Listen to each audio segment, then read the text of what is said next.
نحمده ونصلي على رسوله الكريم اما بعد فاعوذ باللہ من الشیطان الرجیم بسم اللہ الرحمن الرحیم۔ جیسا کہ آپ لوگ جانتے ہیں کہ ہم لوگوں نے سورہ الحجرات شروع کی ہوئی ہے اور الحمدللہ آج ہم اس کی آیت پڑھیں گے 12 سے اور جانیں گے کہ اور ہمارے اندر کون سی ایسی اخلاقی برائیاں ہیں، معاشرتی برائیاں ہیں جن کو ڈسکس کرنا انتہائی لازمی ہے۔ اور پھر حالی ڈسکس کرنا ہی نہیں ہے بلکہ اپنے اندر سے ان برائیوں کو دور بھی کرنا ہے کوشش کر کے، کیونکہ جب ہم اس کے بارے میں جانتے ہیں نا، اس کی وعید کے بارے میں، تو اسی وقت ہمارے دل دہل جاتے ہیں۔ تو بعض اوقات تو وہ دل ایسے ہوتے ہیں جو صرف تھوڑے وقتی طور پہ ہی دہلتے ہیں، اس کے بعد ہم پھر جو ہی ایسی مجالس سے باہر نکلتے ہیں تو وہ پھر ہم انہی عادات کو دوبارہ سے اختیار کر لیتے ہیں۔ تو ہم نے یہاں پہ یہ سیکھنا ہے کہ ان عادات کو ہم نے کیسے اپنے اندر سے ختم کرنا ہے انشاءاللہ۔ اعوذ باللہ من الشیطان الرجیم، بسم اللہ الرحمن الرحیم۔ یا ایہا الذین آمنوا اجتنبوا کثیرا من الظن ان بعض الظن اثم ولا تجسسوا ولا یغتب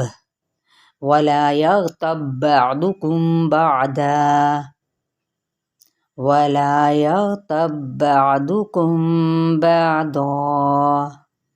انتہائی اہم پوائنٹ۔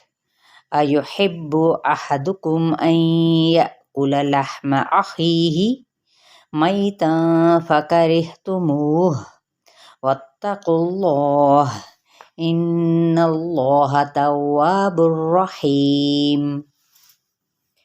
یا ایہا الذین، اے لوگو جو ایمان لائے ہو، اجتنبوا کیا ہے، بچو، کن چیزوں سے، کثیرم بہت زیادہ، تاکید کے ساتھ، من الظن گمان سے، ان بے شک، بعد الظن بعض گمان، اسم گناہ ہے، ولا تجسسوا اور نہ ہی تم تجسس کرو، ولا یغتب اور نہ ہی غیبت کرے، بعضکم تم میں سے بعض، بعضاً بعض کی۔ ایحب کیا پسند کرتا ہے، احدکم تم میں سے کوئی ایک، این یأکلا کہ وہ کھائے، لحمہ گوشت، اخیہ اپنے بھائی کا، میتن مردہ، فکرہتموہ تو تم ناپسند کرو گے اس کو، واتقوا اللہ اور ڈرو اللہ تعالیٰ سے، ان اللہ بے شک اللہ تعالیٰ تواب الرحیم توبہ قبول کرنے والا انتہائی مہربان ہے۔ یہاں پہ کیا بتایا جا رہا ہے، سب سے پہلے کہ اے ایمان والوں سے خطاب ہے کہ بچو کس چیز سے، بہت گمان کرنے سے، کیونکہ گمان کو اچھا کرنے کے لیے کیا چیز ضروری ہے یا سبب بننے والی آلودہ چیزیں کون سی ہیں، کسی کا عیب نظر آنے پر اس کو معاف کر دینا، دل اپنا بڑا کر لینا، خیر خواہی کرنا، اصلاح کی کوشش کرنا، محبت، عقیدت، احترام، راہداری، دراصل کیا ہے، معاشرے کی یہ خوبصورتی ہے۔ اور ظن کا کیا مطلب ہوتا ہے، یعنی گمان کیا ہے، کسی کے بارے میں ایسی رائے رکھنا یا سوچنا یا خیال کرنا جسے منع کیا گیا ہے۔ تو زیادہ گمان کرنے سے کیا ہوتا ہے، کیونکہ گمان سب سے جھوٹی بات ہے، تعلقات کی خرابی کی بنیاد جو سی ہے وہ برا گمان ہوتا ہے، جو انسان کے دل و دماغ پر آندھی اور ایک آلودہ ماحول کی طرح چھا جاتا ہے۔ اگر کسی شخص نے یہ حرکتیں نہ چھوڑیں تو ایسے لوگ بندوں کے حقوق پر ڈاکہ ڈالنے والے، عزت اچھالنے والے، اللہ کی نگاہ میں کیا ہے، ظالم قرار پائیں گے۔ یعنی جس نے کسی کا حق مارا ہوگا، برا نام رکھا ہوگا، جو ہم نے کل اپنی پچھلی آیات یعنی آیت نمبر 11 میں ڈسکس کیا تھا، مذاق اڑایا ہوگا، کسی کو طعنے دیے ہوں گے، کسی کا خون بہایا ہوگا، کسی کو تکلیف پہنچائی ہوگی، تو جہاں پر اس نے دنیا میں مشقت سے جو بھی نیکیاں کمائی ہوں گی، جو اس نے دنیا میں کیا تھا ظلم کے بدلے، وہ کیا ہے، وہ اس نے دے دیے، اس کا اب پلڑا تو خالی رہ جائے گا نا۔ تو یہ نتیجہ کس وجہ سے تھا؟ اخلاق کے بگاڑ کی وجہ سے تھا۔ تو ہمیں اپنے اخلاقیات کے ساتھ ساتھ گمان کو بھی کیا کرنا ہے؟ اچھا کرنا ہے۔ کہتے ہیں نا کسی کے بارے میں گمان کرنے سے پہلے اس سے 100 مرتبہ تو ذرا سوچ لیا کریں کہ ہو سکتا ہے اس نے مجھ سے کہیں پہ کوئی نیکی کی ہو، اس نیکی کو یاد کر لیں، لیکن ہم نے اس نے ہمارے ساتھ 20 نیکیاں بھی کی ہوں گی نا، لیکن ہمارے دل میں ایک برا یعنی بدگمانی پیدا ہوگی، ہم نے اس کی ساری 20 نیکیوں پہ کیا کیا؟ پانی ڈال دیا، ختم ہی کر دیا۔ تو یہ کس قدر بری بات ہے نا۔ اب دیکھیں، اگر میں آپ کو یہ بتاؤں کہ گمان کی قسمیں تو وہ کون سی ہو سکتی ہیں، یعنی جو گمان پسندیدہ اور مطلوب ہے وہ ہے اللہ اور اس کے رسول، یعنی نیک لوگوں کے بارے میں بھی اچھا گمان، جو کہ عبادت ہے۔ اور ہماری اپنی عملی زندگی میں گمان کیا ہے؟ ظن، غالب ظن، جو عدالت میں ظن غالب کی بنیاد پر فیصلہ ہوتا ہے، وہ گمان جو حقیقت پر مبنی ہو۔ اور جو برا گمان ہوتا ہے کہ انسان بغیر کسی دلیل کے اور بنیاد کے بغیر سوچے سمجھے دوسرے کے بارے میں ایسا سوچنا، جیسے دیکھیں ہم نے دیکھا تھا حضرت عائشہ رضی اللہ تعالیٰ عنہ کا جون سا ہے کہ کس طرح سے ان کے بارے میں برا گمان پیدا کیا گیا تھا جب وہ واقعہ افک میں کس طرح سے پیچھے رہ گئی تھیں۔ تو وہ واقعہ افک آپ نے سب ظاہر اب ادھر اگر جائیں گے تو بہت لمبا واقعہ ہے، لیکن یہ بدگمانی کے باعث ہی نا انہوں نے کتنی پریشانی اٹھائی۔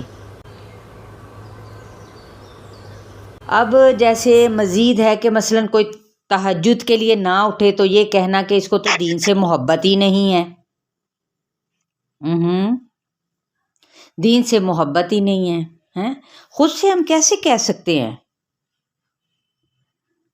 یعنی خود روزہ رکھے اور دوسرے کے بارے میں یہ کہے اس کو تو کھانے سے ہی فرصت نہیں، تو یہ بدگمانی ہے نا۔ ہو سکتا ہے اسے کوئی اللہ نہ کرے اسے کوئی بیماری ہو جس کی وجہ سے وہ بیچارہ روزہ نہیں رکھ پا رہا، وہ تو اسی کو بہتر ہے، یا ڈاکٹر سے اس نے رجوع کیا ہو۔ ٹھیک ہے، مانتے ہیں آج کل کچھ ایسا ہی سسٹم چل پڑا ہے کہ دکاندار جو سے وہ کہتے ہیں نہیں بھئی گرمی بہت ہے، ہم نے نہیں رکھ سکتے، نہیں ہمیں بولنا پڑتا ہے۔ اسکول ٹیچر ہوگی تو وہ کہے گی نہیں بابا بچوں کے ساتھ بہت ہی ذہن اور مغز ماری کرنی پڑتی ہے، مجھ سے نہیں رکھا جاتا۔ اور بعض اوقات چلیں یہ باہر والے ہیں تو گھروں میں بیٹھی ہوئی یا بیٹھے ہوئے میں نے خود دیکھا ہے، تو کیا ہے عموماً ایسے عذر بناتے ہیں جن کا کوئی ہمیں پتہ ہی نہیں ہوتا، کوئی اس سے تعلق ہی نہیں ہوتا۔ تو یہ کام یہ ہم نے کسی کے متعلق غلط نہیں سوچنا، اور کسی کی بات یعنی کرتے ہوئے کسی کو بات کرتے ہوئے دیکھ کر خود سے ہی اپنے طور پر ہی کیا ہے کہانیاں گھڑ لینا۔ تو اور کیا ہے، اللہ کو پتہ تھا کہ بعد الظنی بعض گمان اسم گناہ ہیں، اللہ کو تو پتہ تھا نا کہ اب بدگمانی کے بعد یہ کیا کریں گے، وَلَا تَجَسَّسُوا، کہ نہ تم تجسس کرو، کہ بدگمانی کے بعد اب یہ تجسس بھی کریں گے، یعنی ٹو لگانے کی کوشش کریں گے، کسی کی چھپی باتیں ڈھونڈنے کی کوشش نہ کرو۔ مائک بند کر لیں۔ اور مثلاً اپنے آپ کو سوتا ہوا ظاہر کر کے باتیں کیا ہے سن لینا، کسی کی سننا شروع کر دینا۔ تو عام طور پر بھی تجسس کیا ہوتا ہے کہ فلاں کے نمبر کتنے آئے ہیں، میں ذرا ٹو تو لگاؤں، کتنی آئے ہیں، اچھا، پھر جا کے دوسرا ہائے ہائے اس نے تو نقل ہی کی ہوگی، اس نے تو یہی کیا ہوگا، وہ تو ویسے ہی وہ تو رشوت دے کے اپنے بچوں کو پاس کراتی ہوگی یا کراتا ہوگا، یا پھر مشہور فلم ساز کے سکینڈلز پر باتیں کرنا شروع کر دینا، وہ باتوں میں مشغول رکھنا اپنے آپ کو۔ تو یہ کیا ہے؟ تجسس بھی تلاش، جستجو، مثبت معنی، یا کیا ہے؟ منفی معنی ہے ہی نہیں کوئی۔ تجسس یعنی کسی کی خامی یا عیب معلوم کرنا، کسی کی پرائیویٹ لائف میں مداخلت کرنا، یہ ہوتا ہے تجسس۔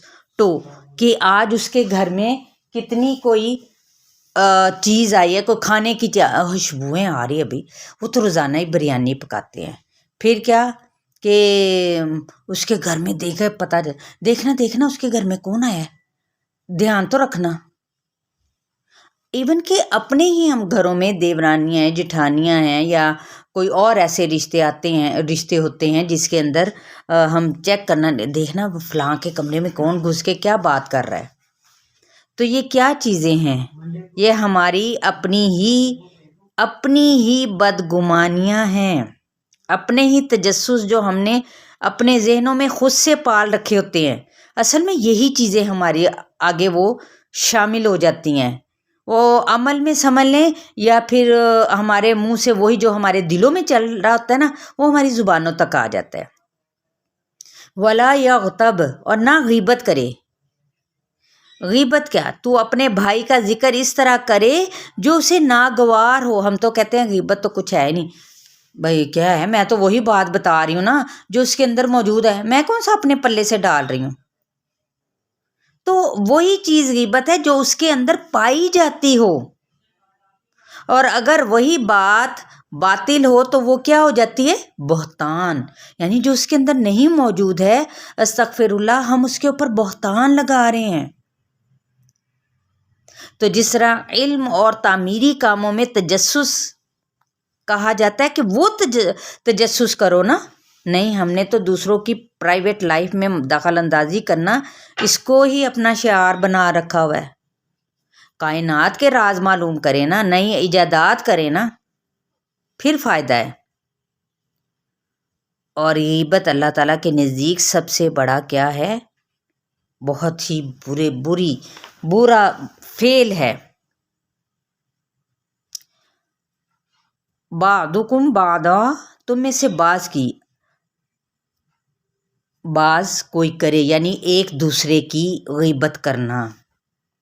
کچھ کر لیتے ہیں، کچھ خاموش رہ لیتے ہیں، لیکن بعضوں کا آپ دیکھیں، ہم کہتے ہیں میں غیبت کر تو نہیں رہی تھی، لیکن آپ سننے میں ضرور شامل ہوتے ہیں، چسکا لینا نا، تو ہمیں اس سے باز رہنا ہے انشاءاللہ۔ ایحب احدکم، کیا پسند کرتا ہے تم میں سے کوئی ایک؟ اب یہ دیکھیں کتنی بڑی وعید ہے، این یاکلا، کہ وہ کھائے، اللحم، گوشت، اخیہ، اپنے بھائی کا، میتن، مردہ، فکرہتموہ، تو تم ناپسند کرو گے اس کو۔ اب آپ سوچیں کہ کیا کوئی پسند کرتا ہے کہ کوئی اپنے بھائی کا گوشت نوچ کے کھائے؟ اپنے بھائی، آپ اپنے ذہنوں میں لائیں، اپنے ہم بہن بھائی جو سے ہوتے ہیں نا، وہ اپنے بھائی کا ہم گوشت نوچ کے کھا رہے ہیں، استغفر اللہ۔ اگر غیبت اس لیے کی جائے کہ دو انسانوں کے تعلقات خراب ہوں تو یہ کیا کہلاتا ہے؟ چغلی کہلاتا ہے، یعنی کسی کی برائی کو ڈسکس کرتے رہنا غیبت، یعنی سچ ہی میں کیوں نہ ہو، جھوٹ ہو تو وہ بہتان بن جاتا ہے، اگر فساد ڈالنے کے لیے ہو تو وہ چغلی کہلاتی ہے۔ تو ہم نے یہ دیکھے کتنی بڑی کہ اپنے بھائی کا، یہ بدترین زیادتی ہے، بدترین زیادتی، کہ کسی مسلمان کی عزت اور آبرو کو حلال سمجھ لینا، یعنی کار خیر کو روکنے والا ہے، ایک قسم کا حد سے تجاوز کرنے والا ہے، بدکار ہے، اکھڑ مزاج ہے، ایسی باتیں جن سے تعلقات خراب ہوں، رشتہ داریاں، ہے نا، وہ شخص کبھی بھی جنت میں نہ جائے گا۔ اور غیبت صرف زندہ ہی کی نہیں بلکہ مردہ کی بھی منع ہے۔ اور سب سے بڑی بدترین زیادتی کسی کی عزت پر ناحق حملہ کرنا ہے۔ ہم سے غلطی یا غیبت ہونے پر علاج کیا ہے؟ اگر ہم سے کوئی غلطی ہو جائے یا غیبت ہو جائے تو اس کا علاج کیا ہے؟ علاج بھی ہمیں بتایا گیا ہے۔ ہمیں اگر ہمارا ضمیر زندہ ہے تو ہمیں احساس ہو جاتا ہے تو اس کا علاج کیا ہے؟ صدقہ کر لیں، بخشش کی دعا اپنے لیے کریں۔ دیکھیں علاج ساتھ ہے قرآن کے اندر، کوئی ایسا نہیں، احادیث سے ہمیں سب کچھ سمجھ آتی ہے، سب کچھ پتہ چلتا ہے۔ اور غیبت کی صورتیں کون کون سی ہیں؟ رہنمائی کے منصب پر کسی چیز کی طرف نشاندہی کرنا، جس بات میں کسی کی تحقیر اور حقارت یا تمسخر ہو وہ ہم نے بیان کرنا، اور اگر نہ ہو تو خاموشی سے کہہ دینا۔ کسی کو کسی سے رشتہ کرتے وقت کیا ہے، کوئی الٹی سیدھی بات لگا دینا یا بتا دینا۔ اور عموماً آپ کو پتہ ہے غیبت کے 3 مواقع ہوتے ہیں، کون کون سے ہیں؟ دعوتی موقعوں پر ہے نا، جب ہم دعوت میں کہیں جاتے ہیں یا شادی بیاہ کے موقع پر جاتے ہیں، وہاں پہ دیکھیں عموماً خواتین، ظاہر ہے مردوں میں تو نہیں ہوتے، مرد عموماً کرتے بھی نہیں اس طرح کی فضول قسم کی باتیں عموماً، ٹھیک ہے۔ خواتین کے اندر یہ دعوتی موقع پر ہے۔ دوسرا موقع کون سا ہے؟ اپنے قریبی دائرہ کار میں، جب ہم ایک دوسرے کے گھروں میں جاتے آتے ہیں، یا پھر ہمارے گھر کوئی آ گیا یا ہمارے میل ملاپ کے لوگ، تو پھر کیا ہے؟ ریلیکس موڈ میں لینا اپنے آپ کو، ہیں کوئی دھیان ہی نہیں دینا۔ پھر تیسرا موقع کیا ہے؟ دوستوں کے ساتھ، اپنی سہیلیوں کے ساتھ۔ یہ 3 مواقع ہیں۔ تو آپ کو پتہ ہے نا ابو لہب کی بیوی کو جو حمالۃ الحطب کہا گیا ہے، ایندھن اٹھانے والی، تو اللہ کے بدترین بندے ہیں جو چغلی کھاتے ہیں، دوستوں کے درمیان پھوٹ ڈلواتے ہیں، بے گناہ کو مصیبت میں ڈالتے ہیں۔ تو کتنی زیادہ وعید اسی لیے ہی بتائی گئی ہمیں۔